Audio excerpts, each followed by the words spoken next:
भगवते वासुदेवाय। ओम नमो भगवते वासुदेवाय। ओम नमो भगवते वासुदेवाय। हरे कृष्णा। आप सभी का स्वागत है भगवद गीता के स्वाध्याय और सत्संग कार्यक्रम में। आज हम ले रहे हैं भगवद गीता के दूसरे अध्याय का 38वां श्लोक, चैप्टर 2 वर्स 38। सो हर एक दिन हम समझने का प्रयास कर रहे हैं भगवान क्या कहना चाह रहे हैं हम सबसे। सो आप लोगों के पास भगवद गीता है तो साथ में आप इसे दोहरा सकते हैं। दूसरा अध्याय 38वां श्लोक। सुख दुखे समे कृत्वा लाभालाभौ जयाजयौ ततो युद्धाय युज्यस्व नैवं पापमवास्यसि। सो अगेन, सुख दुखे समे कृत्वा लाभालाभौ जयाजयौ ततो युद्धाय युज्यस्व नैवं पापमवास्यसि। अर्थात शब्दार्थ समझ लेते हैं इसका। भगवान कह रहे हैं अर्जुन से, तुम सुख या दुख, हानि या लाभ, विजय या पराजय का विचार किए बिना युद्ध के लिए युद्ध करो। ऐसा करने पर तुम्हें कोई पाप नहीं लगेगा।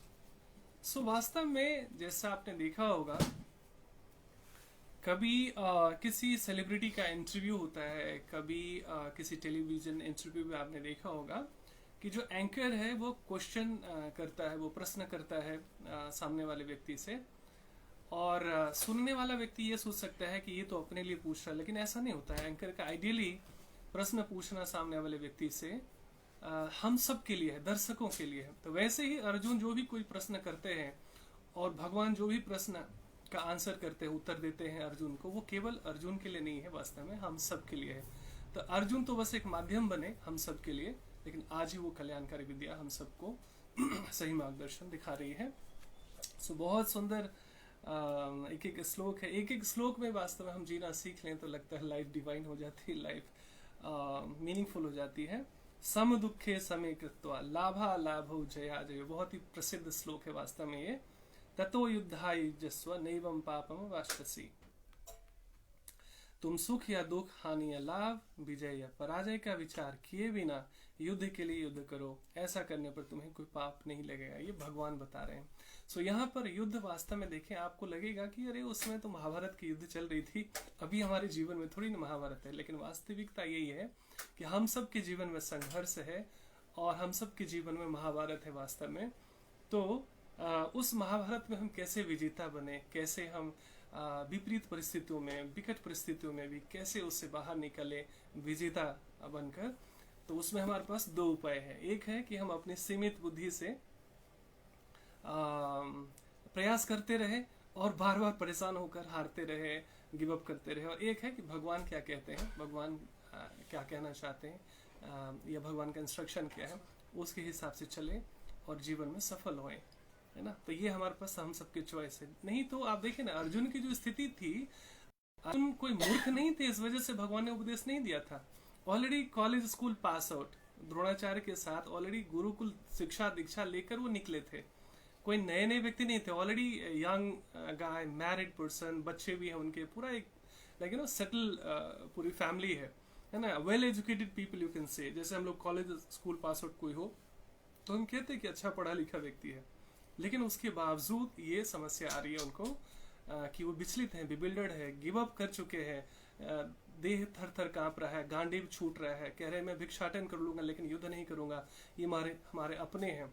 तो कहने का मतलब क्या है कि उस समय अपनी बुद्धि का इस्तेमाल कर रहे हैं अर्जुन, तो वो बिबिल्डर्ड है, विचलित है, परेशान है, टूटे हुए हैं, हारे हुए हैं। क्योंकि पहला जो अध्याय है भगवद गीता को विषाद योग ही कहते हैं, अर्जुन विषाद योग।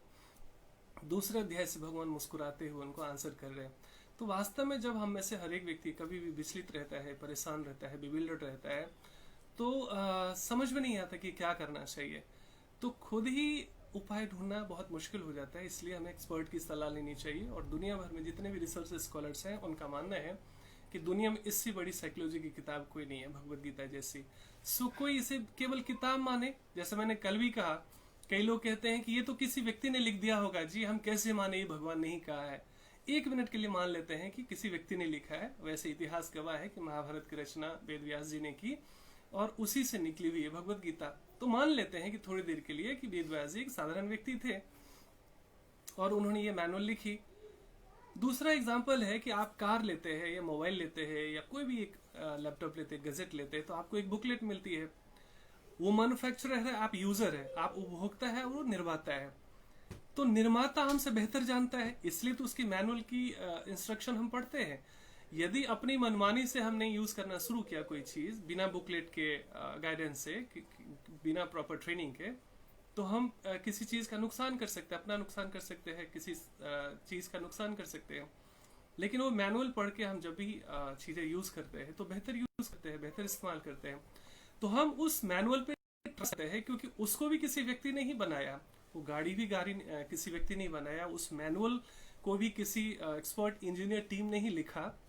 वी ट्रस्ट, क्योंकि हमें विश्वास होता है कि मेरे से बेहतर बनाने वाला जानता है।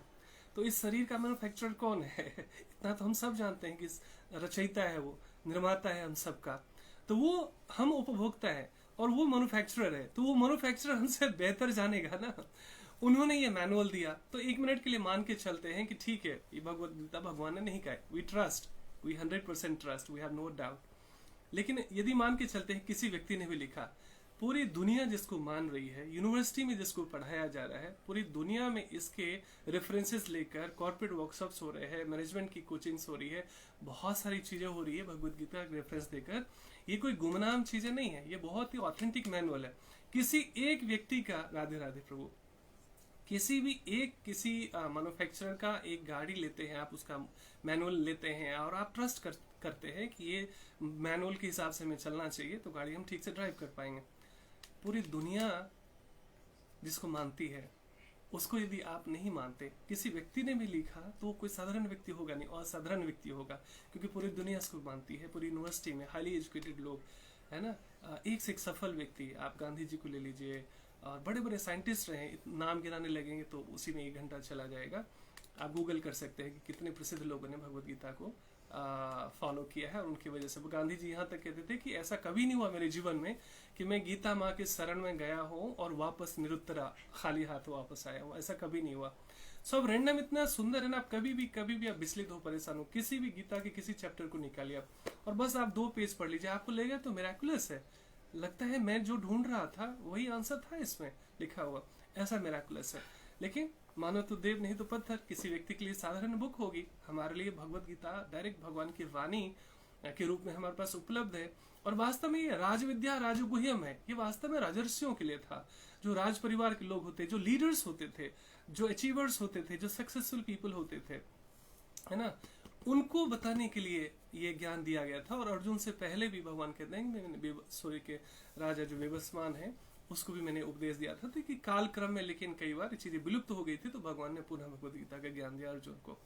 तो ये इतना टाइम टेस्टेड एंड टाइमलेस, कभी भी मतलब ऐसा नहीं हुआ है कि ये किसी के काम का नहीं ना रहा हो, और भविष्य में भी जब तक संसार रहेगा ऐसा कभी नहीं होगा कि भगवद गीता के संदेशों से लोग लाभान्वित ना हो। तो वही चीज है, हम इसको या तो फॉलो करें और नहीं तो ठीक है, जैसा चल रहा है चलने दे। लाइफ में जैसी चल रही है, लाइफ की जैसे बैंड बजी हुई है उसे बजा रहने दे, नहीं तो इसका उपाय ढूंढे। बड़े बड़े वैज्ञानिक भी और साइकोलॉजिस्ट भी इसको रिकमेंड करते हैं।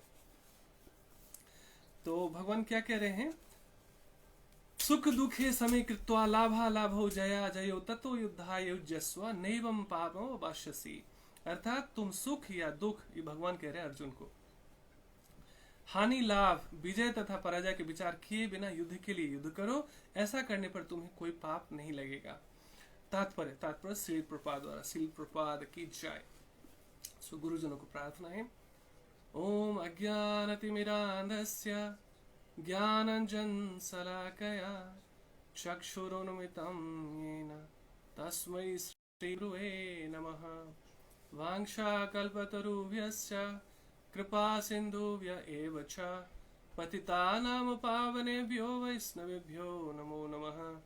जय श्री कृष्ण चैतन्य प्रभु नित्यानंद, श्री अद्वैत गदाधर श्रीवासादि गौर भक्त वृंद। हरे कृष्णा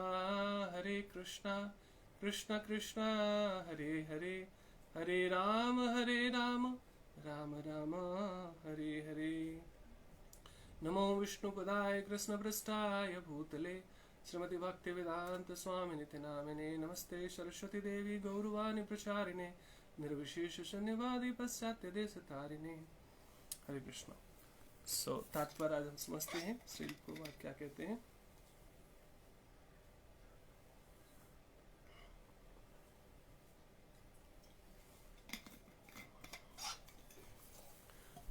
हरे कृष्ण। तात्पर्य, अब भगवान कृष्ण प्रत्यक्ष रूप से कहते हैं कि अर्जुन को युद्ध के लिए युद्ध करना चाहिए, क्योंकि यह उनकी इच्छा है, यानी भगवान की इच्छा है कि वो युद्ध करे, है ना। सिंपल से एग्जांपल है, मैंने डेली इस चीज को कोट किया है कि अर्जुन अपनी बुद्धि लगाकर कह रहे मैं युद्ध नहीं लड़ूंगा, मेरे लिए ठीक नहीं है, उनको लगता है ये पापपूर्ण है, लेकिन भगवान की इच्छा है युद्ध लड़े। इसीलिए हम क्या चाहते हैं, यदि वैसा करें, हम अपने मन की सुनते हैं तो मंकी बनते हैं, ऐसे साधु कहते हैं। और भगवान क्या चाहते हैं उस राह पर हम चलना सीख लें, थोड़ा भी, रत्ती भर भी, तो हमारी जिंदगी पूरी बदल जाती है। पर्सनल लाइफ, प्रोफेशनल लाइफ, अब जिस फील्ड में भी है। क्योंकि सही ज्ञान नहीं होने के कारण बहुत सारी भ्रांतियां हैं। कई लोगों को लगता है अरे ये तो बुजुर्ग को पढ़ने के लिए है, जब लोग बूढ़े हो जाते हैं, दांत नहीं रहता, आंख नहीं रहता, कान नहीं रहता, घुटने में दर्द रहता है, तब है सुनने के लिए, है ना। आप देखिए किसी भी बुजुर्ग व्यक्ति को जिनकी ऐसी स्थिति है, ठीक से दिखाई नहीं देता, सुनाई नहीं देता, बोल नहीं सकते, चल नहीं सकते, क्या वो पढ़ते हैं भगवत गीता? नहीं पढ़ते। कारण यही है, जिसने पूरे जीवन इसमें रुचि नहीं ली, बाद में भी रुचि नहीं आती है। संसारिक बाह्य चीजों में रुचि होगी, न्यूज़पेपर पढ़ लेंगे, टेलीविजन देख लेंगे, न्यूज चैनल्स देख लेंगे, सिनेमा भी देख लेंगे, भगवत गीता नहीं पढ़ेंगे, क्योंकि ट्रेनिंग मिली नहीं है। जिस चीज की ट्रेनिंग नहीं है, लगातार जो चीज किया नहीं गया, उसमें टेस्ट डेवलप नहीं होता, तो बुजुर्ग व्यक्ति भी पढ़ते नहीं है। और जो युवा व्यक्ति कोई पढ़ने लगे तो उनको सलाह दिया जाता है मुफ्त में, और ऐसे लोग सलाह देते हैं जो खुद पढ़ते नहीं है। अरे ये तो बुढ़ापे की बात है, अभी बेटा तुम्हारी उम्र थोड़ी हुई है ना। अच्छा, कृष्ण भी युवा थे, अर्जुन भी युवा थे। ये भगवत गीता का संवाद दो युवाओं के बीच में हुआ है, तो सबसे पहले तो युवाओं को पढ़ने के लिए है पहली बात, ठीक है। इसमें कर्मयोग, भक्ति योग, ज्ञान योग की बात कही गई है, तो सन्यासी भी पढ़ते हैं, उनका सन्यास बेहतर होता है। गृहस्थ पढ़ते हैं तो उनका गृहस्थ जीवन बेहतर होता है। एक व्यापारी पढ़ता है, वो व्यापार बेहतर तरीके से करेगा, इथिकल प्रैक्टिसेस करेगा, अनैतिक कार्य नहीं करेगा। और होता क्या है, अनैतिक तरीके से कमाई बहुत हो जाए, धन संपदा बहुत हो जाए, सुविधाएं जीवन में बढ़ जाती है, लेकिन सुकून खो जाता है, शांति खो जाती है, चैन की नींद खो जाती है ना, आपसी प्रेम खो जाता है। ये प्रमाण है। लेकिन थोड़ा सा कम भी हो अर्निंग्स, इथिकल्स हो, चैन की नींद होगी, रिश्तों में मिठास रहेगी, मधुरता रहेगी, जीवन बहुत ब्यूटीफुल हो जाता है। सो चॉइस है हमारा। हम एक्चुअली बहुत सुविधाओं से संपन्न, कलहपूर्ण, अशांत जीवन चाहते हैं, या इथिकल अर्निंग से, नैतिक आउटपुट से हम पीसफुल लाइफ जीते हैं। सो ये चॉइस है हमारे पास हमेशा, ठीक है ना। सो ये भगवत गीता स्टूडेंट पढ़ता है, एक अच्छा स्टूडेंट होगा। गृहिणी पढ़ती है, वो अच्छी गृहिणी बन जाएगी। एक माँ पढ़ती है, एक अच्छी माँ बन जाएगी। क्योंकि कई सारे हमारे पास काउंसलिंग के केसेस आते हैं बच्चों को लेकर, लोग कि देखिए इसमें ये प्रॉब्लम है, ये सुनता नहीं है, ये फोकस नहीं करता, ये कॉन्सेंट्रेट नहीं करता, ये पढ़ाई में इसका मन नहीं लगता। जब मैं बच्चों की बात सुनता हूँ 5 दिन की काउंसलिंग के बाद, तो इस निर्णय पर पहुंचता हूँ कि बच्चे से ज्यादा उन माता पिता को काउंसलिंग की जरूरत है। लेकिन उनमें माता पिता में इतनी ईगो होती है, उनको लगता है मुझे थोड़ी ना काउंसलिंग की जरूरत है, सारा दोस्त तो बच्चों में है, मैं तो सर्वगुण संपन्न हूँ, मैं तो डायरेक्ट ऊपर के लोग से अवतरित हुआ हूँ। Fact is not that. So हर एक व्यक्ति जो भी जिस क्षेत्र में भी है, ये एक ही मैनुअल बच्चों के लिए, बड़ों के लिए, प्रोफेशनल्स के लिए, कोई जॉब करता हो, कोई बिजनेस करता हो, कोई गृहिणी हो, है ना, किसी भी जीवन के कोई बिजनेसमैन हो, कोई डॉक्टर हो, जीवन के किसी भी क्षेत्र में कोई व्यक्ति हो। और यही एक आश्चर्यजनक बुक है, न जाति का, न धर्म का, न भाषा का, कुछ भी भेदभाव नहीं है, ये ह्यूमैनिटी के लिए, एक्चुअली मानवता के लिए है। इसीलिए संसार में हर एक व्यक्ति, चाहे वो क्रिश्चियन हो, चाहे मुस्लिम हो, चाहे यहूदी हो, चाहे हिंदू हो, हर एक व्यक्ति गीता को पसंद करता है। दुनिया में सबसे ज्यादा पसंद की जाने वाली बुक है ये, क्योंकि इसमें कहीं पर कोई भेदभाव है ही नहीं। ये सर्वगुण संपन्न ऐसे ऐसे शास्त्र, ऐसे मैनुअल है जो सबके कल्याण के लिए है। जो भी इसको पढ़ेगा, जो भी इसको समझने का प्रयास करेगा, सबके लिए उसको वो बेहतर बन जाएगा। जिस क्षेत्र में भी है, he will become a better ही। So that is the beauty of Bhagavad Gita. तो अब भगवान कृष्ण प्रत्यक्ष रूप से कहते हैं अर्जुन को युद्ध के लिए युद्ध करना चाहिए, है ना। युद्ध के लिए युद्ध करने का मतलब ड्यूटी समझकर, कर्तव्य समझकर। क्योंकि कई बार ऐसे दैनिक कार्य होते हैं, जैसे बहुत गृहिणी हैं, बहुत परेशान हो जाती है, अरे मुझे ही बच्चों को क्यों देखना, पति को क्यों देखना, घर की सफाई क्यों करनी, घर का सारा काम क्यों, मैं ही क्यों, व्हाई ओनली मी। इस तरह से पति को लग सकता है, अरे यार पूरे दिन में सर खपाता हूँ, बिजनेस करता हूँ, पैसे कमाता हूँ, बाहर धक्के खाता हूँ, कस्टमर को डील करता हूँ, मेरी किस्मत में ऐसा क्यों है। होता क्या है, अच्छे से अच्छे लोग, अच्छी गृहिणी हो, अच्छा पति हो, अच्छी पत्नी हो, अच्छा व्यापारी हो, अच्छा जॉब करने वाला कोई एम्प्लॉयर हो, हर एक व्यक्ति फ्रस्ट्रेटेड है। आई हैव सीन पीपल, है ना, मैंने देखा कि अच्छे लोग हैं, अच्छे भले लोग हैं, बट दे आर फ्रस्ट्रेटेड, है ना, परेशान जिंदगी से। कारण क्या है, भगवत गीता का ज्ञान नहीं है, अध्यात्म का ज्ञान नहीं है। तो उसमें लोग ना खुद फाइट करते रहते हैं, अकेले स्ट्रगल करते रहते हैं कि मैं सब कुछ ठीक कर दूंगा, मैं सब कुछ कंट्रोल कर लूंगा, मैं सब कुछ सेटल कर दूंगा। पूरी जिंदगी निकल जाती है, वो कभी भी वो सेटल होता नहीं, पोस्टपोन होती रहती है चीजें। लेकिन भगवत गीता का ज्ञान जिस दिन से सीख गए आप, बाहर समस्या कैसे भी हो, बाहर परिस्थितियां कैसे भी हो, आपका लाइफ सेटल होने लगता है, आपको जीना आ जाता है वास्तव में, 24 घंटे आपका डिवाइन हो जाता है वास्तव में। So this is the practical essence, good essence of Bhagavad Gita. Krishna भावनामृत के कार्यों में सुख या दुख, हानि या लाभ, जय या पराजय कोई महत्व नहीं दिया जाता, है ना।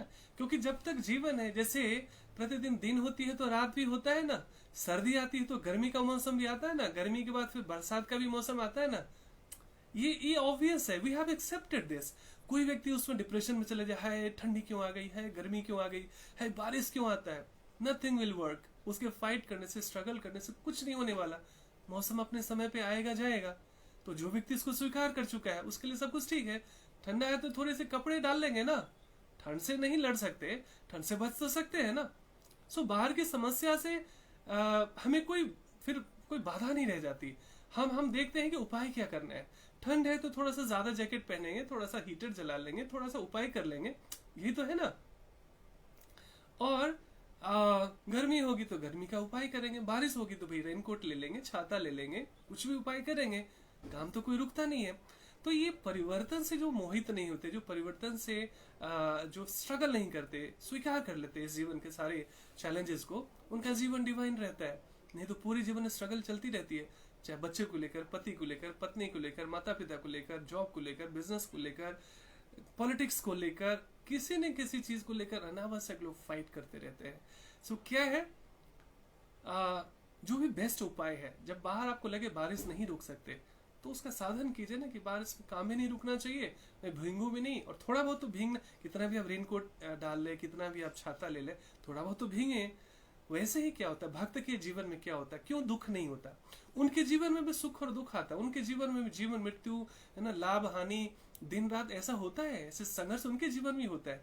लेकिन उनका संघर्ष कम हो जाता है, फाइट उनकी कम हो जाती है, उनकी जो एकदम ये होती है ना, लाइक जद्दोजहद होती है ना, वो कम हो जाती है। वो स्वीकार कर लेते हैं कि ठीक है ना, लाइफ है, भगवान ने कह दिया दुखालय में आसतम, तो मैं दुखालय में क्या, आप पुस्तकालय में आप जाएंगे तो पुस्तकालय में आप मिठाई थोड़ी ढूंढेंगे, पुस्तक ही ढूंढेंगे ना। तो दुखालय में दुख है तो स्वीकार कर लिया, जैसे स्वीकार कर लिया, आधी समस्या वही समाप्त हो गई।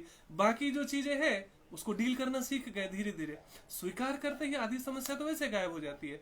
किसी ने बहुत सुंदर कहा है ना, well begun is half done. अच्छी शुरुआत करते हैं, समस्या वैसे ही आधी हो जाती है, and then we move on. फिर देखते हैं कि सॉल्यूशन क्या ढूंढना है, समाधान क्या ढूंढना है। तो कृष्ण भावनामृत के कार्यों में सुख या दुख, हानि या लाभ, जय या पराजय को कोई महत्व नहीं दिया जाता। दिव्य चेतना तो यही होगी कि हर कार्य कृष्ण के निमित्त किया जाए। मतलब जहां पर हम फोकस रहते हैं कि हमें जो भी लाइफ में जो भी करना है ना, गॉड कॉन्शियस होकर जॉब करे, बिजनेस करे, गृहिणी रहे, whatever you are doing, wherever you go, 24 घंटे ये सोचना कि भगवान की योजना हमारे से बेहतर है, हमारी अपनी जितनी क्षमता, हमारी अपनी जितनी भी बुद्धि है उसमें I am trying my best and I just leave the rest. So बाकी सब चीज छोड़ देना भगवान के ऊपर अपनी मति से। अच्छा, जब भी आपको ये पता हो कि कोई मुझे देख रहा है, स्पेशली भगवान मुझे देख रहे हैं, आप अनैतिक कार्य करेंगे नहीं, सोच भी नहीं सकते, तो जीवन वैसे ही बेहतर हो जाता है। हम किसी को दुख देते नहीं, कोई दुख दिया भी उसको माफ करना इसलिए आसान हो जाता है क्योंकि हमें पता होता है मुझे सत्संग में रुचि है ना, मैं भगवत गीता में इंटरेस्ट लेता हूँ ना, मुझे योग ध्यान में रुचि है ना, सामने वाले व्यक्ति को थोड़ी ना है। मैं तो ब्लेस्ड हूँ कि ऐसे परिवार में पला बढ़ा जहाँ पर ऐसा वातावरण था, जहाँ मैंने शिक्षा दीक्षा ली, जहाँ पर धर्म से, जहाँ भगवत गीता से, जहाँ सत्संग से किसी न किसी मेरे को परिचय कराया। सभी लोग इतने भाग्यशाली नहीं है ना, कई लोगों के सामने तो दीपक तले अंधेरा है कि घर में कोई पूजा पाठ भक्ति साधना ध्यान योग सब कर रहा है, दूसरा व्यक्ति बीमार पड़ा है, देख कर भी कुछ सीखता नहीं है। उनके कर्मांश है, हम इंस्पायर कर सकते हैं अपने कर्मा से, बट हर एक व्यक्ति हमारे जैसा हो जाएगा इसकी अपेक्षा भक्त नहीं करते। उनको लगता है मैं सुधर जाऊं, दुनिया फिर सुधर जाएगी अपने आप, निज पे शासन फिर अनुशासन। तो इसीलिए कृष्ण भावना भावित जीवन का मतलब यह है कि भगवान के संदेशों पर चलने का प्रयास करना और उसके बाद जो होता है उसको स्वीकार करना, है ना, समता में रहना, समत्वम योग उचिते। लेकिन होता है क्या ना, ये ज्ञान देना, ये उपदेश देना, ये सुन लेना, ये पढ़ लेना भी बहुत आसान है, लेकिन जब जीवन में अप्लाई करने की बात आती है ना तो बहुत मुश्किल होता है वास्तव में। लेकिन ये आसान पता है कैसे बनता है? जैसे एक दिन में कोई एक्सपर्ट ड्राइवर नहीं बन जाता, एक दिन में कोई एक्सपर्ट कुक नहीं बन जाता, एक दिन में कोई एक्सपर्ट टीचर नहीं बन जाता, वैसे ही लगातार करते करते करते अभ्यास करते करते लगातार स्वाध्याय कर रहे हैं, डेली डेली सत्संग कर रहे हैं, धीरे धीरे धीरे धीरे वही चीज हमारे लिए कंफर्टेबल हो जाता है ना। और ये पूरी जीवन की यात्रा है, इसमें नुकसान कुछ है नहीं। जो कुछ हम कर रहे हैं उसको काम को छोड़ना नहीं है, जो भी कुछ काम कर रहे हैं बेहतर करते रहेंगे। टाइम मैनेजमेंट बनाकर कुछ देर गीता सुनेंगे, कुछ देर पढ़ेंगे, देखेंगे हमारा टाइम ही बचने लगा, हमारी इफिशिएंसी बढ़ जाती है क्योंकि अब टेंशन फ्री हो गए ना। पीसफुल माइंड बेहतर डिसीजन ले पाता है, बेहतर निर्णय ले पाता है जिस भी जीवन के जिस क्षेत्र में भी वो होगा। तो इसलिए जीवन की हाई समाप्त हो जाती है, माइंड पीसफुल रहता है, फोकस्ड होने की वजह से हम जो भी जीवन में करते हैं बेहतर करते हैं और हम दूसरों के लिए उदाहरण बनते हैं। ऐसा संभव है। दिव्य चेतना तो यही होगी कि हर कार्य कृष्ण के निमित्त किया जाए, यानी भगवान की प्रसन्नता के लिए। अर्थात ये ध्यान रखना, सामान्यतया व्यक्ति देखते हैं कोई वो नाराज ना हो जाए, वो नाराज ना हो जाए, मेरा समाज नाराज ना हो जाए, मेरे फैमिली ना नाराज हो जाए, मेरे रिश्तेदार ना नाराज हो जाए। पूरे जीवन कंसर्न तो रखते हैं और आप कितना भी कर दो ना कोई नाराज रहता ही रहता है। ये सच्चाई है जीवन की। करोड़ों रुपया लोग खर्च करते थे शादी ब्याह में, लेकिन उनके रिश्तेदार कुछ ना कुछ उसमें कमियां निकाल लेते हैं। जो सीधे सच्चे लोग होते हैं बेचारा उनका दिल टूट जाता है। लेकिन जो आध्यात्मिक लोग होते हैं पहले से मान लेते हैं मैं कुछ भी करूंगा कुछ ना कुछ लोग उसमें से निकाल लेंगे, सो व्हाट, इट्स ओके, मैं अपने तरफ से बेहतर प्रयास करता हूँ, बाकी सब भगवान की इच्छा। सबको खुश नहीं कर सकते, भगवान तो मेरा इंटेंशन जानते हैं। तो जब हम अपना इंटेंशन क्लियर कर देते हैं ना भगवान के साथ, आप मस्त हो जाता है, एक्चुअली फियरलेस हो जाते हैं, टेंशन फ्री हो जाते हैं कि सब कुछ मेरे जैसा कर रहा हूँ वैसा वैसा नहीं होता, कुछ उससे अलग भी चीजें हो जाती है। जैसे टाइम मैनेजमेंट भी आप बनाते हैं कि कल मुझे सुबह से शाम तक ये करना है, कई बार उसके विपरीत कुछ गेस्ट आ गया अचानक, कुछ एकदम से काम आ गया अचानक, कुछ कॉल आ गया अचानक, होता है। तो मैं जब स्टूडेंट लाइफ में ऐसे टाइम मैनेजमेंट बनाता था, जो जो चीज हो जाता था उसको टिक करता था, जो नहीं होता था उसको छोड़ देता था। ये स्वीकार कर लेता था कि कई बार 100% प्रयास करने के बाद भी कुछ चीजें नहीं हो पाती जो हम चाहते हैं, वैसा भी भगवान की इच्छा, नेक्स्ट टाइम और ट्राई करेंगे, बेहतर करेंगे।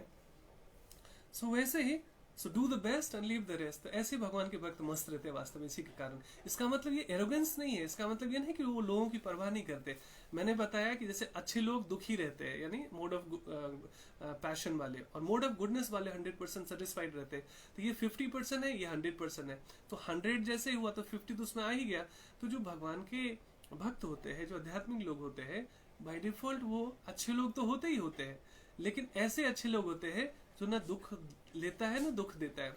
वो डिवाइन रहते हैं, मस्त रहते हैं, ऊंचे उड़ जाते हैं, उनकी चेतना का स्तर थोड़ा सा ऊपर उड़ जाता है। जो अच्छे लोग हैं पूरे जीवन अच्छे बने रहते हैं, लोगों की भलाई करते हैं, सब कुछ अच्छा अच्छा करते हैं, फिर भी फ्रस्ट्रेटेड रहते हैं, इरिटेटेड रहते हैं, गुस्से में रहते हैं, बेचैन रहते हैं, अशांत रहते हैं, परेशान रहते हैं। You might have seen such people. मैंने अपनी आंखों से बहुत ऐसे लोगों को देखा कि actually they are good people. वो बेचारे दूसरे को परेशान नहीं करते, लेकिन they are not happy in life because अध्यात्म का ज्ञान दूर है उनसे।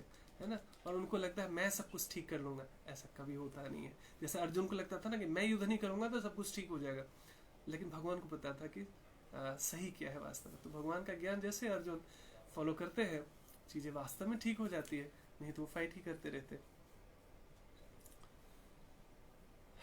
अब भगवान कृष्ण प्रत्यक्ष रूप से कहते हैं कि अर्जुन को युद्ध के लिए युद्ध करना चाहिए, यानी कर्तव्य समझकर, क्योंकि यह उनकी इच्छा है, यानी भगवान की इच्छा है। कृष्ण भावनामृत के कार्यों में सुख या दुख, हानि या लाभ, जय या पराजय को कोई महत्व नहीं दिया जाता। दिव्य चेतना तो यही होगी कि हर कार्य कृष्ण के निमित्त किया जाए, अतः भौतिक कार्यों का कोई बंधन नहीं होता, है ना। सामान्यतः मैंने आपको एक दिन समझाया था कि पाप और पुण्य से भी ऊपर उठना है, क्योंकि पाप और पुण्य ही वास्तव में फंसाते हैं। कैसे फंसाते हैं, ये कई बार शुरू में डाइजेस्ट होना बहुत मुश्किल है। बचपन से दादा दादी, नाना नानी, हमारे बड़े बुजुर्ग यही समझाते आए, बेटा पाप मत करो, पुण्य करो, सेवा करो, दान करो, पुण्य करो, पुण्य करो, पुण्य करो। हम सबको भारतीय होने के नाते एक एक बच्चे को पता है कि पुण्य करो। पुण्य करो मतलब ऐसा कार्य करो जिसमें अच्छा फल मिले। बहुत सही बात है, लेकिन भगवत गीता का ज्ञान ट्रांसडेंटल है। आपको पाप पुण्य भी बांधता है, ये भगवत गीता के ज्ञान से पता चलता है। कि जैसे किसी ने कुछ अनैतिक कार्य करे, किसी ने चीटिंग करी, किसी ने धोखा दिया, किसी ने कुछ बुरे कार्य करे, जैसी करनी वैसा कल, फल आज नहीं तो निश्चय कल, या तो इसी जन्म में मिल जाएगा या नेक्स्ट लाइफ में मिलेगा। फिक्स है, ये तो सबको, एक लेमन को भी पता है, सामान्य से सामान्य व्यक्ति को ये पता है। लेकिन ये ऐसा बहुत कम लोगों को पता है कि पुण्य का फल भी मिलता है। मिलता है ये तो पता है, लेकिन वो भी बांधता है। बांधता कैसे है, आपने बहुत दान पुण्य किया, बहुत आपने सेवा का कार्य करे, तो आपको भी अच्छा सुख मिलने के लिए शरीर चाहिए। भाई सुख और दुख को झेलने के लिए, उसको भोगने के लिए शरीर मिलता है आत्मा को। अब शरीर जैसे ही मिला तो 4 कष्ट यहाँ फिक्स हो जाता है, जन्म मृत्यु जरा व्याधि। अब आए तो सुख भोगने के लिए, लेकिन इस दुनिया में जो सबसे रिचेस्ट व्यक्ति है, सबसे अमीर से अमीर व्यक्ति हो, हाईली क्वालिफाइड व्यक्ति हो, ऊंचे से ऊंचे ओहदे पर बैठा व्यक्ति हो, लेकिन इन 4 चीजों से बच नहीं सकता। जन्म मृत्यु जरा व्याधि। जन्म हुआ उसका भी अलग दुख है, उसका मैंने पहले बताया था, थोड़ा सा ब्रीफ में बताया था। मृत्यु, उसकी भी मृत्यु होती, कोई ऐसा नहीं आया है ना, जो आया है सो जाएगा, राजा रंग फकीर, मृत्यु फिक्स हो गई। अब जरा व्याधि, जरा भाई बुढ़ापा किसी को नहीं चाहिए, लेकिन बूढ़ा होगा ही होगा। बुढ़ापा किसी को अच्छा नहीं लगता। मैंने पहले भी उदाहरण दिया, किसी के बाल पक जाए फिर भी कोई अंकल या आंटी बोल दे तो कई बार केस मुकदमे तक हो जाते हैं, इसके कहने के कारण लड़ाइयाँ हो जाती है। सो बूढ़ा कोई कह दे तो इतना बुरा लगता है, और वास्तविक बुढ़ापा तो कितना भयानक होता है, कोई बूढ़े व्यक्ति से पूछे। और जरा व्याधि, व्याधि यानी बीमारियां इत्यादि। आज कोरोना में देखिए लोगों का कैसा दहशत है पूरे संसार में। तो जो शरीर है जिसका, उसी को दहशत है ना, उसी की मृत्यु हुई वो भी दुख था, बीमारी हुई वो भी दुख था, बुढ़ापा है वो भी दुख है। बूढ़े लोगों को सबसे ज्यादा कोरोना से बचने के लिए कहा गया, क्योंकि उनकी इम्यूनिटी वीक होती है। कहने का मतलब क्या है कि जो इसमें आ गया संसार में, शरीर में सुख भोगने के लिए भी, पुण्य लेने के लिए भी, तो उसको भी इस 4 दुख से गुजरना पड़ता है।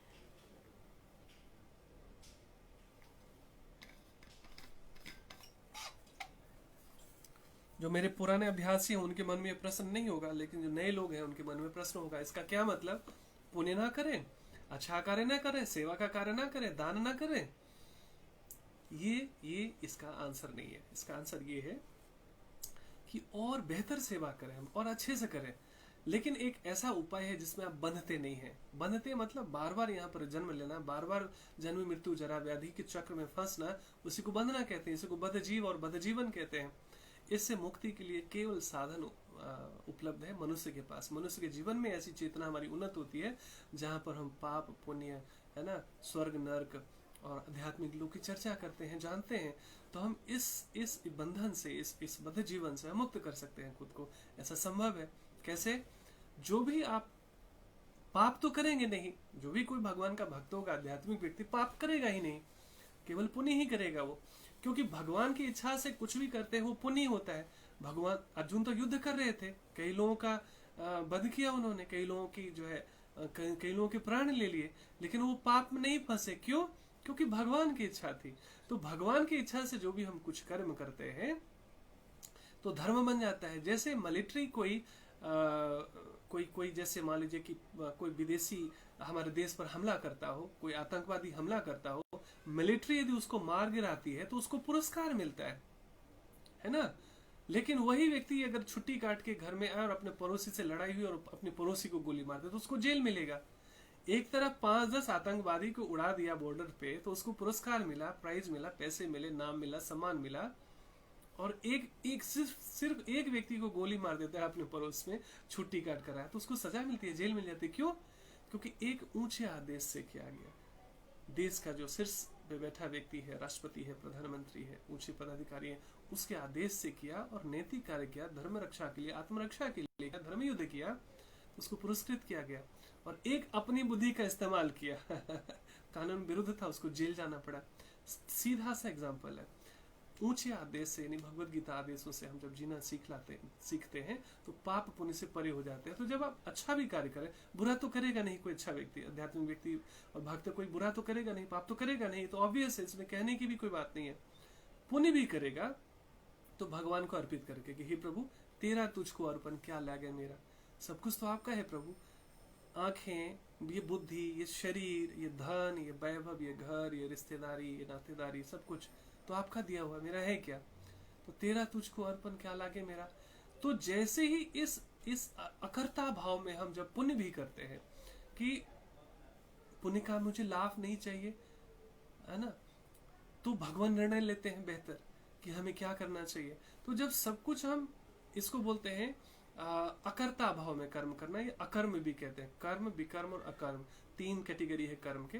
कर्म का अर्थ है अपने नैतिक माने शास्त्रोचित व्यवहार से कर्म करना अपनी कामना पूर्ति के लिए, चाहे वो संसारिक कामना हो, चाहे अध्यात्म मतलब ऊंची गति के लिए कामना हो। तो ये कर्म करना एक कर्म है, लेकिन ये भी फंसाता है क्योंकि ये इसमें कुछ पुण्य होगा, कुछ पाप होगा, तो कर्म भी फंसाता है।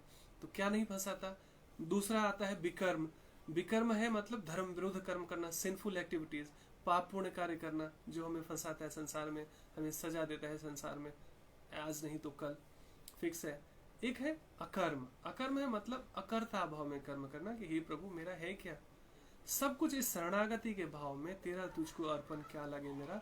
जीवन के 24 घंटे में हम जो कुछ भी करते हैं, एक दिन में सुनने से होता नहीं है, लेकिन धीरे धीरे बार बार सुन के प्रैक्टिस में आ जाता है।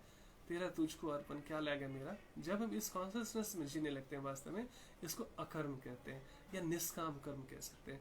इसमें न पाप का डर, न पुण्य का डर। आप देखेंगे ऐसा व्यक्ति सामान्य रूप से गृहस्थ जीवन में है या संन्यास में है, वो जहां कहीं भी है, वो सामान्य व्यक्ति की तरह जॉब करेगा, बिजनेस करेगा, है ना, गृहस्थ जीवन का निर्वहन करेगा, लेकिन वो पूर्ण शरणागति में आ गया, तो अकर्ता भाव में आ गया, पूर्ण रूप से भगवान को साक्ष्य मानकर भगवान के ज्ञान में जीना सीख लिया। और अकर्ता भाव में मतलब सब करने कराने वाला भगवान है, मैं कौन होता हूँ। तो सुख में, दुख में, लाभ में, हानि में, जीवन मृत्यु में सम रहता है कि हमारी प्लानिंग से बेहतर उसकी प्लानिंग है ना। मेरी बुद्धि ठीक नहीं है, इसलिए मैं अपनी बुद्धि से, सीमित बुद्धि से जज करता हूँ, ये ठीक नहीं है, ये ठीक है। जैसे अर्जुन सोच रहे थे ये ठीक नहीं है, ये ठीक नहीं है, तो भगवान कहते हैं क्या ठीक है, क्या ठीक नहीं है, तो वास्तव में हमें पता चलता है कि क्या सही में। तो हम सब के जीवन में भी महाभारत तो है ही है, संघर्ष तो हम सब कर ही रहे हैं, कम या ज्यादा। तो ये संघर्ष हमारा समाप्त हो जाता है जब हम भगवान की बुद्धि से जीवन जीना सीख जाते हैं। दिव्य चेतना तो यही होगी कि हर कार्य कृष्ण के निमित्त किया जाए, अतः भौतिक कार्यों का कोई बंधन नहीं होता। मतलब ऐसा व्यक्ति जो पूर्ण रूप से शरणागत है, कृष्ण भावना भावित है, वो कर्म करते हुए भी कर्म बंधन में फंसता नहीं है। ये बहुत ऊंची स्थिति है, लेकिन भक्ति योग में इतनी सहजता से इसको बता दिया गया है कि हम सब इसे प्रैक्टिस कर सकते हैं।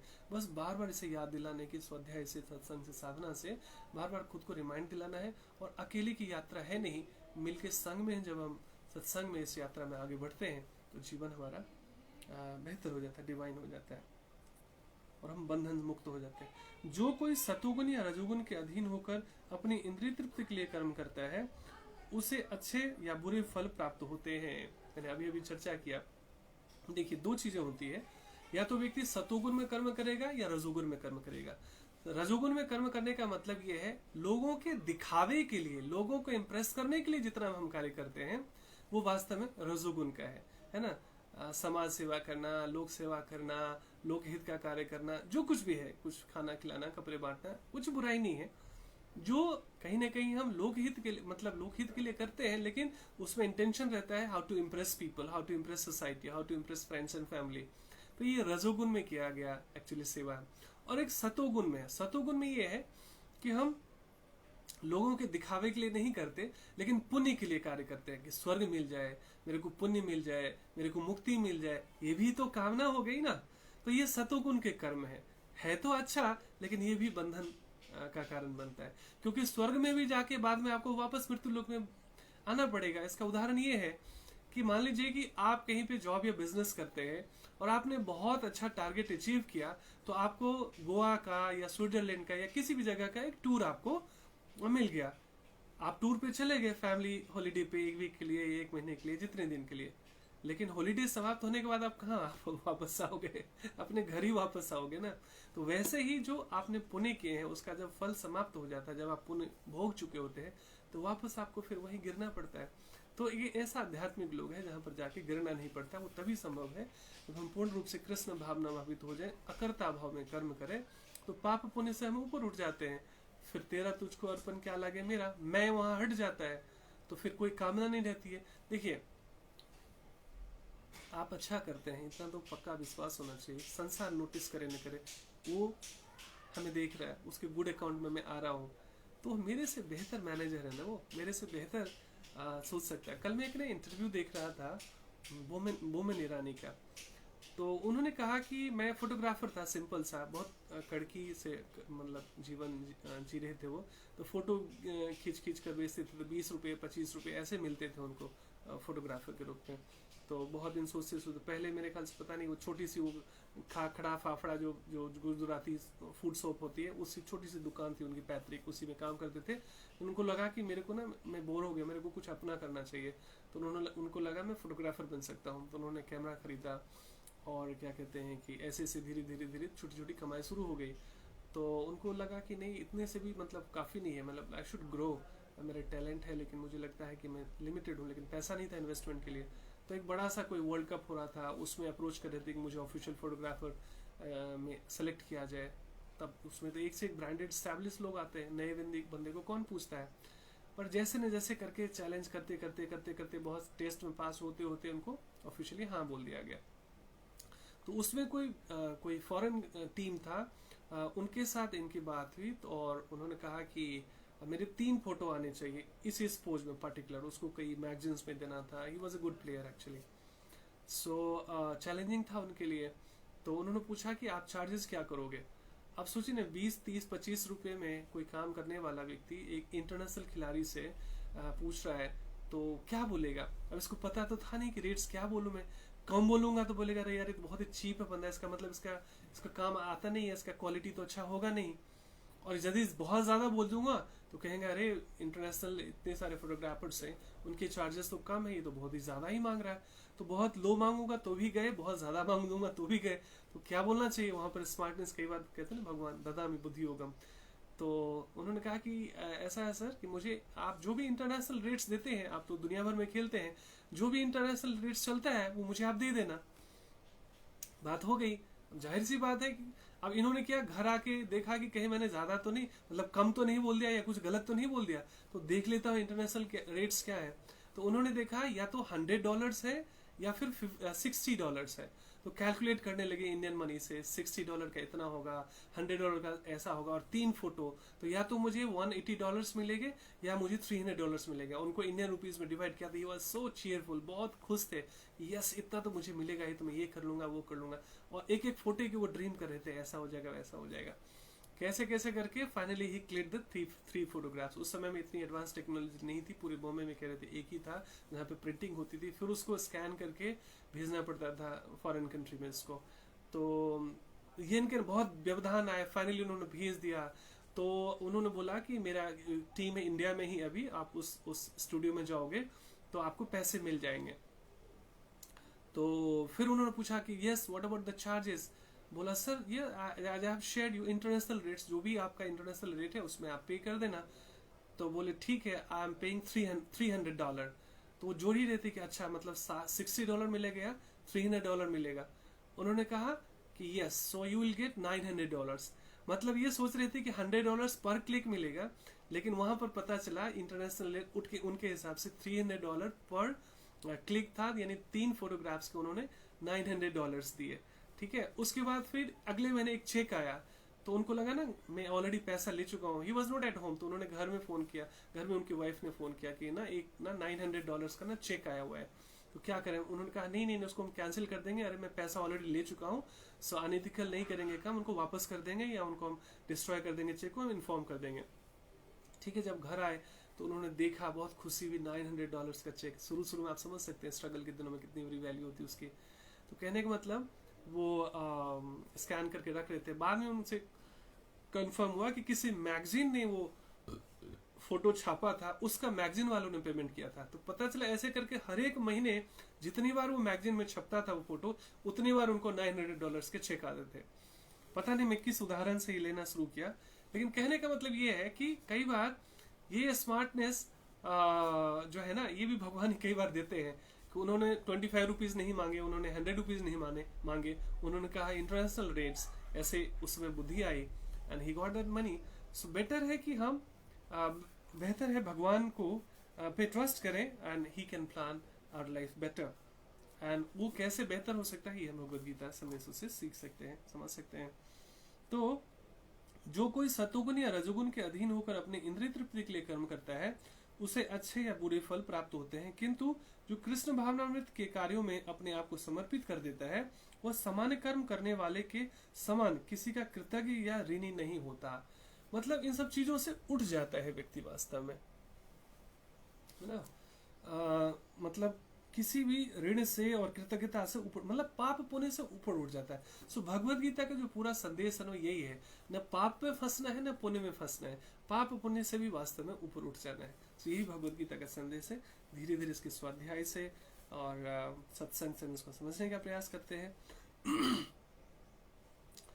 भागवत में कहा गया है, देवर्षि भूताप्त नृणाम पितृणाम न किंकरो नायम ऋणी च राजन सर्वात्मना यह शरण्यम गतो मुकुंदम परिहृत्य कृतम। अर्थात जिसने अन्य समस्त कार्यों को त्याग कर मुकुंद श्री कृष्ण की शरण ग्रहण कर ली है वह न तो किसी का ऋणी है और न किसी का कृतज्ञ, चाहे वो देवता, साधु, सामान्य जन अथवा परिजन, मानव जाति या उसके पितर ही क्यों न हो। कितनी बड़ी स्टेटमेंट है। कई बार मैंने देखा कई लोग डिप्रेशन का शिकार है, कई बार काउंसलिंग ले आए, अरे मेरे किसी ज्योतिष ने बोल दिया मेरे पितर नाराज हो गए हैं या पता नहीं पितर ये हो गए हैं वो हो गए। अब भगवद गीता का संदेश कहता है कि आप कैसे फियरलेस हो सकते हैं। देख रहे हैं आप, किसी के प्रति मातृ ऋण, पितृ ऋण, पुत्र ऋण सबसे मुक्त होने का ये मार्ग बता रहे हैं भगवान। इस श्लोक में कृष्ण ने अर्जुन को अप्रत्यक्ष रूप से इसी का संकेत किया है। इसकी व्याख्या अगले श्लोकों में और भी स्पष्टता से की जाएगी, क्योंकि सामान्यतया अर्जुन अपनी बुद्धि लगा रहे थे कि ये पाप है, ये पुण्य है, ऐसा ठीक है, ऐसा ठीक नहीं है। भगवान कह रहे हैं फियरलेस हो जाओ, क्योंकि वास्तव में जब आप पूर्ण शरणागत होते हैं यानी मेरे संदेशों पे चलते हो तो हम इन सारे बंधनों से ऊपर उठ जाते हो। यही वास्तव में संदेश है भगवद गीता का। और ये तभी संभव है जब हम भगवद गीता का स्वाध्याय करें, सत्संग करें, इसमें जीने का, इसको समझने का प्रयास करें, तो हम सारे बंधनों से एक्चुअली मुक्त होते थे। ये है रियल फियरलेसनेस। डर नाना प्रकार के, कभी पितर का, कभी देव का, कभी मातृ ऋण का, कभी पुत्र ऋण का, पता नहीं नाना प्रकार के पाप पुण्य का भय रहता है जीवन में। लेकिन भगवान क्या कह रहे हैं, जिसने अन्य समस्त कार्यों को त्याग कर, यहाँ पर अन्य समस्त त्याग करने का मतलब नहीं कि काम धंधा छोड़ देना है, ऐसा नहीं है। सब कर्तव्य समस्त कार्यों का त्याग करने का मतलब जितने भी सांसारिक बंधन है उसमें जो हमारे रहते नहीं, हमारी ड्यूटीज है, हमारी ऑब्लिगेशंस है, हमारी ये है, दिस एंड दैट है, उसमें जो हम क्रिपल करते रहते हैं, उसमें जो हम फंसे रहते हैं, उसमें मुकुंद श्री कृष्ण की शरण ग्रहण कर ली, वह न तो किसी का ऋणी है न किसी का कृतज्ञ, चाहे वो देवता, साधु, सामान्य जन अथवा परिजन, मानव जाति या उसके पितर ही क्यों न हो। इस श्लोक में कृष्ण ने अर्जुन को प्रत्यक्ष रूप से इसी का संकेत किया है। इसकी व्याख्या अगले श्लोक में और भी स्पष्टता से की जाएगी। तो अगले दिन हम जो है अगले श्लोक लेने का प्रयास करेंगे। आज इतना ही। आपकी कोई प्रश्न या जिज्ञासा हो तो आप हमसे कर सकते हैं। देखता हूँ कितना समय हो गया है, ऑलरेडी 3 बजने को है। So if you have any question और queries please let me know. और मैं प्रयास करूंगा कि आपके प्रश्न से कई लोगों को उत्तर मिल सकता है, तो जरूर प्रश्न करना चाहिए वास्तव में।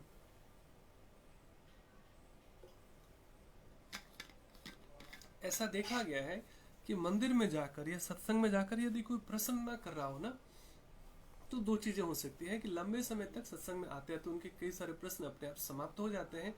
दूसरे ऐसे लोग प्रश्न नहीं करते जिनको कुछ समझ में नहीं आता, सुनते लेते हैं वो, कुछ समझ में नहीं आता, तो समझ में नहीं आता तो प्रश्न क्या करेंगे। तीसरा है कि मंदिर जाकर या सत्संग जाकर आप प्रश्न नहीं करते हैं तो कोई भी बहुत विशेष लाभ भी नहीं होता है। तो हमें जिज्ञासा करनी चाहिए, एक ही बात समझ में नहीं है तो हमें बार बार पूछनी चाहिए। और आस्किंग इज नोइंग, जितना हम पूछते हैं उतना हम जानते हैं। और एक बार इस फिलॉसफी में आप स्ट्रांग हो गए, क्योंकि भगवान के दर्शन करते हैं लेकिन ये दर्शन जो भगवद गीता का दर्शन है ये समझ में नहीं आया तो इस चर्म चक्षु से कई बार हम सामने भगवान भी हो तो उनको समझ नहीं पाएंगे। हमारे जीवन में ऐसे कई लोग आते हैं जो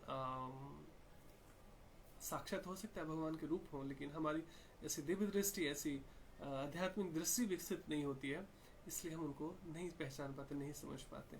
लेकिन बहुत आसान है कि भगवद गीता का स्वाध्याय करें, सत्संग करें, साधना करें, सेवा से भी जुड़े, और इस तरह से हम अपनी लाइफ को मीनिंगफुल बना सकते हैं। तो हमारा व्यक्तिगत जीवन, पर्सनल लाइफ, प्रोफेशनल लाइफ, दोनों ही जगह बहुत बेहतर हो जाता है। जैसे मैंने पहले भी बताया कि भगवत गीता का ज्ञान केवल साधुओं के लिए नहीं है, संतों के लिए नहीं है, न ही केवल बुजुर्गों के लिए है, ये हर एक व्यक्ति के लिए है। जब जागो तभी सवेरा। तो पढ़ना भी चाहिए, सुनो सुनाओ लाइफ बनाओ, सुनाना भी चाहिए, दूसरों को प्रेरित करना चाहिए। दूसरे प्रेरित होते हैं हमारे व्यवहार से। केवल तो लेक्चर देने वाले, केवल ज्ञान देने वाले, एक से एक अच्छे व्यक्तिया, बहुत आकर्षित करने वाले वक्ता तो बहुत सारे लोग हैं, लेकिन भगवद गीता का संदेश ये नहीं कि आप बहुत अच्छे केवल वक्ता बन जाओ, अच्छे इंसान बनो, अच्छे मानव बने, हम अपने मानव धर्म को पहचाने हम। और वो तभी संभव है जब हम सारे भटके हुए लोग, संसार में लिप्त लोग भगवान के ज्ञान में थोड़ा सा जीना सीख ले, भगवान के ज्ञान में समझना शुरू करें, तो लाइफ डिवाइन हो जाता है, लाइफ मीनिंगफुल हो जाता है। सो यही है आज का संदेश, और ऐसे ही हमें प्रतिदिन स्वाध्याय और संदेश से जुड़ना चाहिए। अगर किसी के सहयोग करें और वो धोखा खा जाते हैं, या भगवान के अनुसार कर्म कर वापस लेने की हिम्मत करनी चाहिए। एक सेकेंड, किसी ने किसी की दिक्कत, धोखा खा जाते हैं, एग्जाम्पल, किसी ने किसी की दिक्कत में पैसों से मदद की और उनसे धोखा दिया, तो क्या उसे भगवान की मर्जी जानकर छोड़ देना चाहिए या भगवान के अनुसार कर्म कर वापस लेने की हिम्मत करनी चाहिए। यहाँ पर ना सिचुएशन कैसा है देखना चाहिए। इसमें दो चीजें, ऐसे प्रश्न पहले भी आए हैं कि मान लीजिए कोई व्यक्ति परेशान था और आपसे हेल्प लेता है, कोई भी हो सकता है आपके फ्रेंड्स फैमिली में, और आपने पैसा दिया और वो धोखा दे देता है, वापस नहीं करता है। पहले तो दो उपाय। पहला ऑप्शन ये है कि आप लाइफ में यदि पीसफुल रहना चाहते हैं और आपको लगे कि इस अमाउंट के बिना भी मेरी जिंदगी में कोई बहुत ज्यादा तूफान नहीं मचने वाला है, तो सोचते हैं जाओ भैया, तुम एक ही बार धोखा किया ना, मैं दूसरा तुम्हारे धोखे खाने से बच गया। If you are a peace loving people, let it go, जाने दो, जैसी करनी वैसा फल, आज नहीं तो निश्चय करो। तो भुगतेगा व्यक्ति। दो ही चीजें होती है। देखिए, मेरा पैसा मान लिया तो इसमें से दो चीजें, I ask this question in weekly सत्संग, ऑल राइट फाइन। सो उसमें दो चीजें होती है। एक तो ये हो सकता है कि या तो पिछले जीवन में हमने पैसा लिया है उसका, एक ये अंडरस्टैंडिंग साधु कहते हैं। दूसरा अंडरस्टैंडिंग ये हो सकता है कि हमने कुछ नहीं किया, ये व्यक्ति नया कर्म बना रहा है, आगे उसको भुगतना पड़ेगा। जो ये धोखा दिया है ना उसको, क्योंकि कर्म को भुगतना ही भुगतना पड़ेगा, चाहे इस जीवन में, चाहे जैसी करनी वैसा फल, आज नहीं तो निश्चय कल। तो एक तो ये हो सकता है कि जाने अनजाने पिछले जीवन में मैंने इससे पैसा लिया, वही चुकता करने के लिए इस बार पैसा लेके गया हमसे, धन ऐसा लेके गया हमसे, हमें धोखा दिया उसने। दूसरा हो सकता है कि ऐसा ना हुआ हो तो ये व्यक्ति को कर्म भुगतना पड़ेगा, दोबारा इसको सजा मिलेगी क्योंकि इसने अभी इस बार धोखा दिया है। तो दो चीजें, दो मार्ग इसमें। पहले तो ये अंडरस्टैंडिंग क्लियर हो जाएगी, या तो मैंने लिया होगा या ये नया कर्म बनाएगा, तो दोनों ही स्थिति में सामान्य हो जाते हैं। दूसरी अंडरस्टैंडिंग कि हम पीस लविंग पीपल हैं, पीस लविंग पर्सन है, हमें लगता है कि इसके नहीं भी आता है ना, वो व्यक्ति तो नजर में गिर ही गया, समाज में भी गिर ही गया, और इसने धोखा दे दिया, दोबारा कभी है ना। मैं पहले आंसर इसका कर देता हूँ, फिर आपको क्वेश्चन लेता हूँ। तो और मैं इसके बिना भी रह सकता हूँ, मेरे जीवन में बहुत तूफान नहीं मचने वाला इसके बिना, ठीक है, जाने दो। दूसरा, भगवान ने अर्जुन को ये संदेश नहीं दिया कि बेटा तेरी किस्मत खराब थी, जाने दे अर्जुन को। अर्जुन तो यहाँ तक भी कह रहा था मैं भीख मांग के खा लूंगा, मुझे नहीं चाहिए खून खराबा, मुझे नहीं फाइट करना। भगवान कहते नहीं, ये तुम गलत उदाहरण पेश करोगे। अधर्म के विरुद्ध यदि क्षत्रिय धर्म युद्ध ना लड़े तो धर्म फैल जाएगा, अधर्म फैल जाएगा, वास्तव में पाप फैल जाएगा। तो भले लोगों का ये कर्तव्य है कि अधर्म के विरुद्ध एकजुट होकर युद्ध करे। इसलिए महाभारत का युद्ध उदाहरण है हमारे लिए। भगवान ने ये नहीं कहा कि बेटा तुम्हारी कर्म बुरे थे, तुमने ले लिया होगा तो तुम्हारा भी ले लिया उसने, छोड़ दो, तुम्हारी किस्मत खराब थी, कर्मास के ये है, ऐसा नहीं कहा भगवान ने। भगवान ने सब कहा, सारा ज्ञान दिया, लेकिन उन्होंने युद्ध करने के लिए कहा, उदाहरण बनने के लिए कहा। क्योंकि मैथिली शरण गुप्त का ये कोर्ट में डेली यूज करता हूँ, अधिकार खोकर बैठना ये भी महादुष्कर्म है, न्यायार्थ अपने बंधुओं को दंड देना धर्म है। लेकिन इसमें यहाँ पर अपने विवेक का इस्तेमाल करना है, अपने कॉन्सेंस का इस्तेमाल करना है। क्या मैं पीस लविंग पीपल हूँ, भगवान मेरे को और दे देगा ना, मेरे पास था तभी तो धोखा दिया किसी ने। भाई धोखा किसको देता है? जिसके पास कुछ है, जिसके पास है ही नहीं।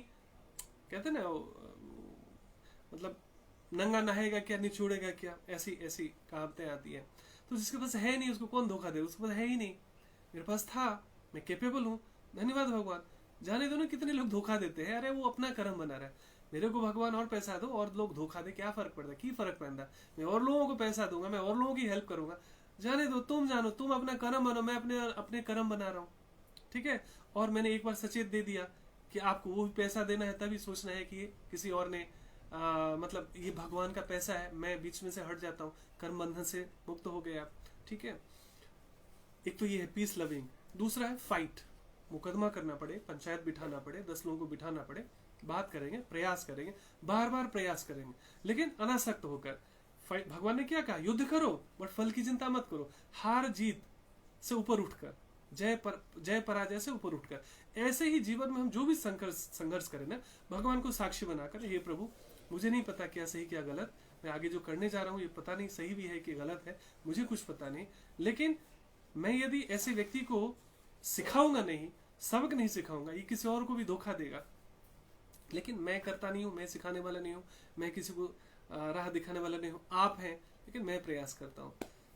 अंतिका प्रणाम। तो कहने का मतलब ये है कि ये 2 लर्निंग है। और मेरे को एक उदाहरण और आ रहा था, I hope this is clear with you. हाँ, एक और मैं प्रैक्टिकल एग्जांपल बताता हूँ। जैसे देखिए, मेरे भी कई दोस्त हैं, रिश्तेदार हैं, उधार मांगते हैं पैसा, ठीक है। 2 चीजें होती है, मैं देखता हूँ कि उनका अमाउंट कैसा है और मेरा जेब में अभी पैसा है कि नहीं है। तो यदि मुझे लगता है, जैसे मान लीजिए किसी ने 50,000 रुपये मांग लिए, तो मुझे लगता है कि अभी ना 50,000 दूंगा, तो मैं पहले कैलकुलेट कर लेता हूँ कि यदि ये मुझे वापस नहीं किया तो क्या मैं बर्दाश्त कर सकता हूँ। और आंसर कहता है कि अरे हाँ ना, क्या फर्क पड़ता है, मेरे पास फिर से कोई 50,000 आ जाएगा ना। मान लो किसी का कोई जेन्युइन, मैं उदाहरण एग्जैक्ट उदाहरण नहीं दूंगा, इसमें रियल लाइफ एग्जांपल्स बता रहा हूँ, I have done this in my life. So मैंने दे दिया, मान लो 50,000 नहीं आ पाए, 25,000 दे दिए। यदि मेरे पास 50,000 रुपये मैं उनको देता, इत्तेफाक से मान लो उस समय हाथ में नहीं था 50,000 रुपये, मैंने 25,000 ही दिए, अब वो जिंदगी भर मुझे वापस नहीं करेंगे ना, मैं एक बार भी टोकने वाला नहीं हूँ कि मेरे पैसे वापस दे दो, नहीं करूंगा मैं। लेकिन सबकी इतनी कैपेसिटी नहीं होती है, सबका अपना बड़ा दिल नहीं होता, या सबका इतना अपना एडजस्टमेंट नहीं होता। सो आज के बाद ध्यान रखिए, कभी भी किसी की मदद करें तो ये सोचकर कि यदि ये मुझे वापस नहीं किया तो मेरा दिल ना टूटे, मेरा हार्ट अटैक ना हो जाए, मेरा बीपी हाई ना हो जाए, मैं बर्दाश्त कर सकता हूँ, उतनी ही किसी की मदद कीजिए। नहीं तो होता है क्या है, बियॉन्ड बाउंड्रीज हम जाके लोगों की मदद कर देते हैं, बाद में हाई हाई कर देते हैं, उसने मुझे धोखा दे दिया। अरे दुनिया धोखा दे रही है, आप कोई नए व्यक्ति हो क्या?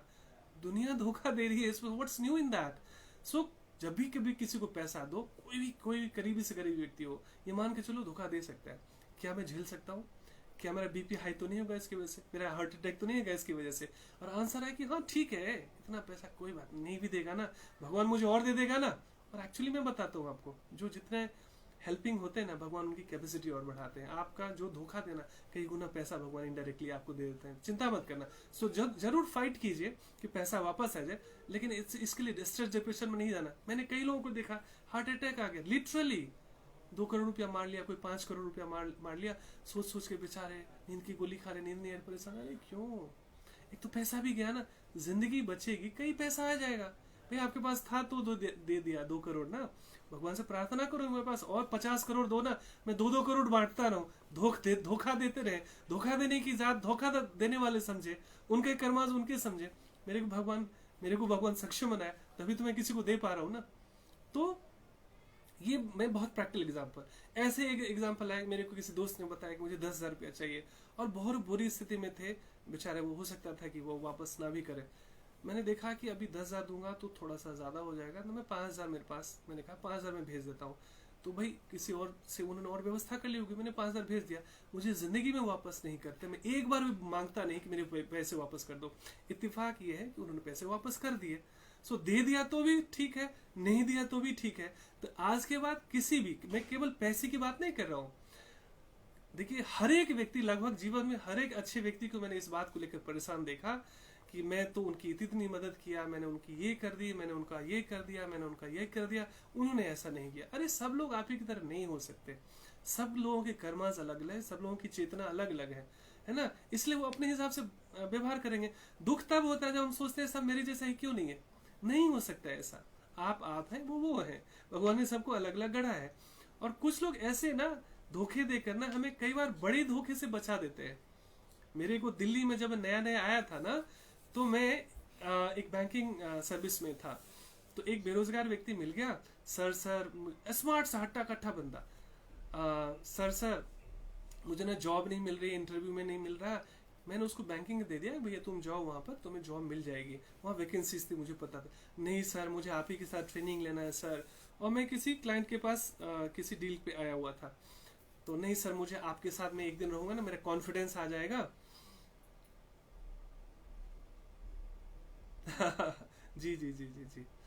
तो कहने का मतलब क्या है, वो जिद करके मेरे पास पूरे दिन रहा। तो मेरे पास एक ब्रीफ केस होती थी, और उसमें उस समय मेरे पास इट इज अराउंड ये 2000 पता नहीं 96 की बात है शायद, 95 में तो मैं दिल्ली आया था, 96 की बात है।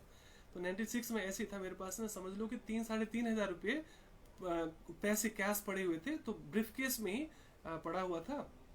तो कुछ डॉक्यूमेंट्स वगैरह दिखाने के लिए जब मैं दिखा रहा था, तो कभी कभी होता ना, अब साथ में कोई व्यक्ति है, मैं नया नया था, मैं ट्रस्ट करने वाला, अच्छा इंसान सबको समझता है अच्छा है, तो उसको भी मैं कभी ब्रीफकेस पकड़ा देता था, और कभी ठीक है, ऐसे ऐसे करते करते लगभग 3-4 घंटे रहा, शाम तक वो रहा। तो जब वापस मेरे को ऑफिस आना था, तो वो बंदा बोला ना मेरे को, सर वॉशरूम जाना है। मैंने कहा ठीक है जाओ। तो जब वॉशरूम गया, तो उसमें ऐसा वॉशरूम था, मेरे ख्याल से वो एकदम लिटरली ट्रेंड फ्रॉड था बेसिकली, वो मेरे जीवन का पहला अनुभव था वो। तो वो फ्रॉड था, और मैं सर करता रहा मेरे को। और मैं भी लगा कि भाई कोई बेरोजगार व्यक्ति है, इसको अगर जॉब मिल जाए, थोड़ा सा ट्रेनिंग और कॉन्फिडेंस मिल जाए, तो मेरा क्या जाता है। पूरे दिन उसको खिलाया पिलाया, उसके जितने भी खर्चे, मतलब ट्रैवलिंग फेयर था, वो सब किया, मेरे साथ रहा वो।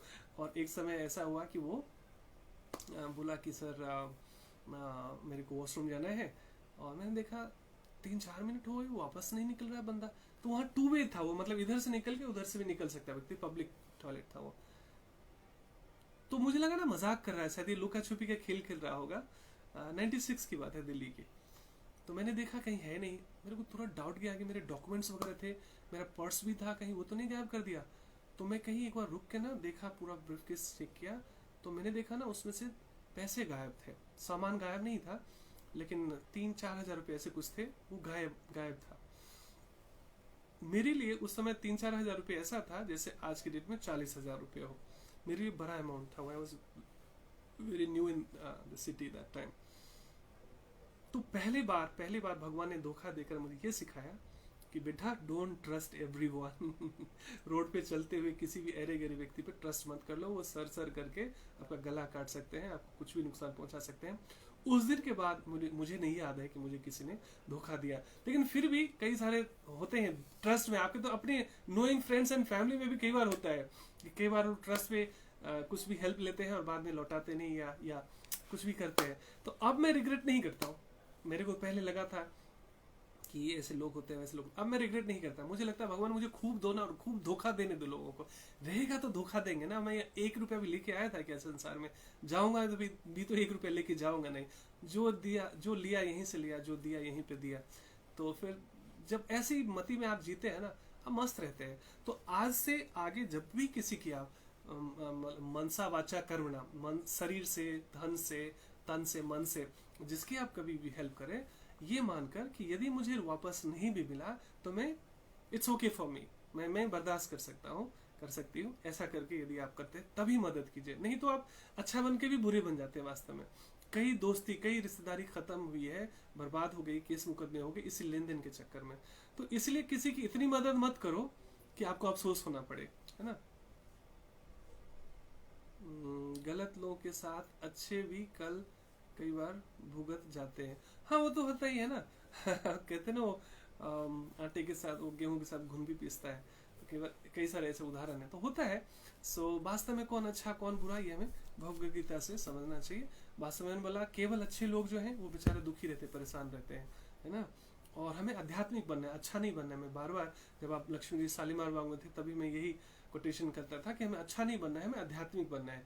आध्यात्मिक व्यक्ति बाय डिफॉल्ट अच्छा तो होता है, लेकिन ये सतर्क रहता है, होशपूर्ण रहता है। भगवान के भक्त बड़े चतुर रहते हैं, होशपूर्ण रहते हैं, लापरवाह नहीं रहते, है ना।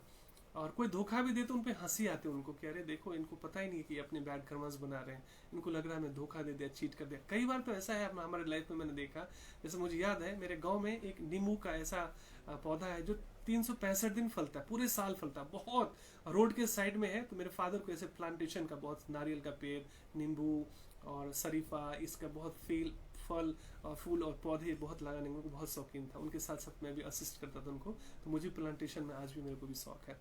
तो मैंने देखा कि लोग पूरे दिन कुछ न कुछ मांगने आते थे कि मुझे नींबू चाहिए। माँ कभी भी किसी को मना नहीं करती थी, लेकिन फिर भी कुछ लोगों की आदत ऐसी थी कि वो चोरी करने की आदत होती उनको। तो रोड से ही ना वो चोरी कर लेते थे नींबू, चोरी करके। और हम लोग खिड़की से, कई लोग ऐसे प्रतिष्ठित आदमी थे, ऐसे भले लोग थे जिनको मैं देखता था, लेकिन मेरी साहस नहीं होती थी कि उनको मना करूं कि आप चोरी कर रहे हो, ताकि उनको न संकोच हो जाए, वो शर्मसार न हो जाए, वो शर्म से पानी पानी ना हो जाए। तो कई बार हम उनको चोरी पकड़ के भी उनको बताते नहीं थे मुंह पे। है ना। आजकल के बच्चे तो बड़े ढीठ होते हो, तो सीधा ब्लंटली बोल देते कि अंकल क्यों चोरी कर रहे हो। But we were so discipline guy. So देखते हुए भी कोई कि अच्छा वाला व्यक्ति है, चोरी कर रहा है, लेकिन हम उनको टोकते नहीं थे कि उनको संकोच ना हो जाए। तो कई बार होता है, अच्छे लोगों की अपनी अच्छाई अपनी जगह है, बुरे लोगों की बुराई अपनी जगह है। सो उसमें निर्लिप्त होकर रहना चाहिए। जीवन यात्रा में कुछ अच्छे लोग जो है भी मिलते हैं, बुरे लोग भी मिलते हैं। बुरे लोग भी एक भगवान की ही योजना है, जैसे दिन और रात की, लाभ और हानि की। तो कई बार हार हमें बेहतर जीत के लिए तैयारी की शिक्षा देता है, और बुरे लोग हमें सतर्क रहना सिखाते हैं कि थोड़ा होशपूर्ण रहो, सतर्क रहो, ताकि मुझसे भी बड़ा धोखा मिल जाता है। अब मेरे को आज 1996 की बात है, 3-4 हजार रुपए का जो लॉस था, हो सकता है मेरे लाखों रुपए का कोई धोखा देने वाला कोई बुरा व्यक्ति और मिल जाता, जिससे मुझे उसने रोक लिया, बचा दिया कि भाई सतर्क रहो, बहुत ज्यादा भले बनो पर भोले मत बनो। So everything is for learning. So कुछ ना कुछ कोई व्यक्ति सिखा के जाता है। तो ये जीवन की यात्रा है। कई बार जैसे हम ड्राइविंग सीखते हैं, स्क्रैचेस पड़ते हैं, चोट लगता है, कई बार हम गिरते भी हैं साइकिल चलाते हुए। तो वो सब चोट हमें सिखाता है कि बेहतर तरीके से आप ड्राइव करेंगे, नेक्स्ट टाइम अच्छे से संभल के रहेंगे और मस्त रहेंगे। तो जीवन यात्रा में कभी धोखा, कभी प्रशंसा, कभी लाभ, कभी हानि, कभी जीवन मृत्यु, ये चलता रहता है। सो आगे से यही बस इतना ही ध्यान रखना है कि किसी की इतनी मदद करो ताकि आपको उसके लिए अफसोस ना करना पड़े कि अरे मैंने क्यों ऐसा कर दिया। और एक प्रश्न आया था, मैं देख लेता हूँ, टाइम तो हो गया है।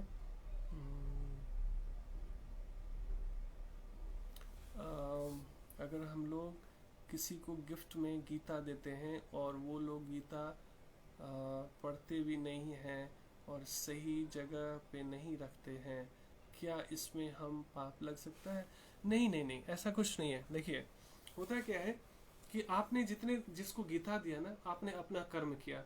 उस व्यक्ति ने उसको पढ़ा नहीं, उसको सही जगह नहीं रखा, वो उनकी कर्मस है ना, वो आप देखने नहीं जाओगे। हाँ, प्रयास ये करना चाहिए कि ऐसे व्यक्ति को गीता देना चाहिए जो पढ़ते भी हो, है ना। लेकिन कई बार ऐसा देखा गया है कि आपने किसी को गिफ्ट किया, है ना, उनको लगा अरे गीता तो मुझे पढ़ना नहीं है, वो आगे किसी और को गिफ्ट कर। जैसे सोन पापड़ी का डिब्बा होता है ना दीपावली में, कि वो कई बार होता है कि जो सोन पापड़ी का डिब्बा आपने किसी को दिया, वही पता नहीं 10 लोगों से होते हुए आप ही के पास वापस लौट आया। ऐसा भी होता है। तो आप अपना कर्म कीजिए, वो उनका कर्म है, आपको इसमें कोई पाप नहीं लगता है। कोई भगवान ना इंटेंशन देखते हैं वास्तव में, कि हमारा इंटेंशन क्या है। जो भी हम कर रहे हैं वास्तव में हमारा उद्देश्य क्या है। भगवान केवल आडंबर और पूजा पोथी और धूप दीप अगरबत्ती और घंटी नहीं देखते, भगवान एक्चुअली हमारा हृदय देखते हैं, भावग्राही जनार्दन है कि हमारा इंटेंशन क्या है। इंटेंशन था गीता हम दे रहे हैं ताकि कोई पढ़े उसके जीवन में सुधार हो, है ना। बाकी उसकी भागी है अपने। कई बार वो आपका गीता आपने दिया किसी को और पता नहीं कहाँ से कहाँ पहुंच गया, और उस व्यक्ति के पढ़ने से कई लोग सुसाइड करना चाह रहे थे, वो रोक दिया और बड़े बड़े सन्यासी बन गए, बड़े बड़े प्रचारक बन गए। सो वी नेवर नो, ये गीता ना बॉम्ब है एक्चुअली ना, कहाँ पे जाके फटेगा ना कुछ पता नहीं होता। इसलिए हमें अपना कर्तव्य करना चाहिए। सब कुछ तो हम थोड़ी देख सकते, त्रिकालदर्शी तो हम है नहीं। सो बाकी हमारा भगवान इंटेंशन देखते हैं। सो उसमें कोई पाप का तो कुछ सवाल ही पैदा नहीं होता। सो अच्छा ही अच्छा है सब कुछ। ठीक है, सो आज यहीं पर विराम देते हैं। हरे कृष्णा। आप सभी का बहुत बहुत धन्यवाद। Thank you for watching. So आप इसको लगे तो अपने अलग अलग ग्रुप्स और पेज में शेयर कर सकते हैं ताकि और अधिक से अधिक लोग लाभान्वित हों, दीप से दीप जले। यही मकसद है इस स्वाध्याय का। Thank you so much. Hare Krishna.